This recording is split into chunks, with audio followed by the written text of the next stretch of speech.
মেডিকেলের ভাষায় আমি জীবিত, কিন্তু সাহিত্যের ভাষায় মৃত। যদি আমার হাসিটার ময়নাতদন্ত করা হতো, তাহলে রিপোর্ট আসতো এটা সম্পূর্ণই মিথ্যে হাসি।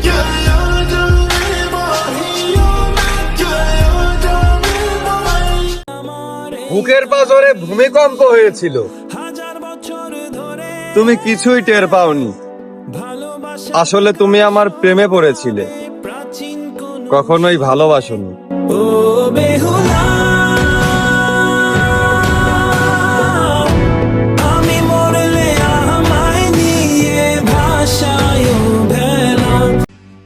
তাকে জীবনের থেকেও বেশি ভালোবাসতাম, তাই তো সেই জীবনের বিনিময়েই পাওয়া একমাত্র পুরস্কার চোখের জল।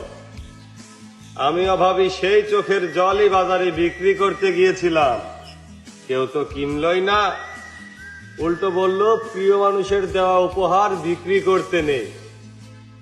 তারপর থেকে খুব যত্ন করে নিজের কাছেই রেখে দিয়েছি।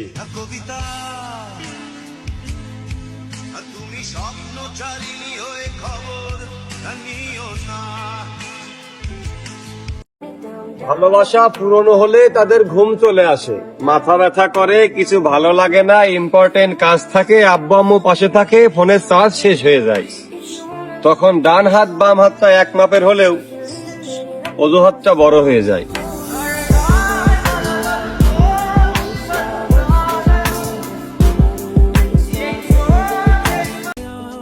তুমি সেই কাল বৈশাখী, যার চাহনিতে আমার হৃদয়ে ঝড় ওঠে।